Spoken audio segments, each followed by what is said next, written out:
जब वह आदमी अपने घर पहुंचा, उसने सारी बात अपनी दीदी को बताई। लेकिन उसके घर के बगल में रहने वाला एक लालची आदमी खिड़की से सब कुछ सुन रहा था। उसके मन में लालच आ गया। वह उसी रात जंगल की ओर निकल पड़ा।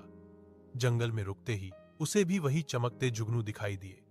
वह उनके पीछे पीछे चलता हुआ फिर उसी पत्थर के दरवाजे तक पहुंच गया। इस बार गांव का दूसरा दिन चल रहा था। अंदर फिर वही मेला, वही रोशनी, वही लोग। लेकिन वह किसी से बात नहीं कर रहा था।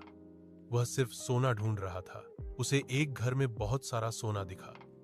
सुबह होने ही वाली थी, इसलिए उसने जल्दी जल्दी सोना उठाया और भागता हुआ दरवाजे की ओर दौड़ा। किसी तरह वह बाहर निकल आया।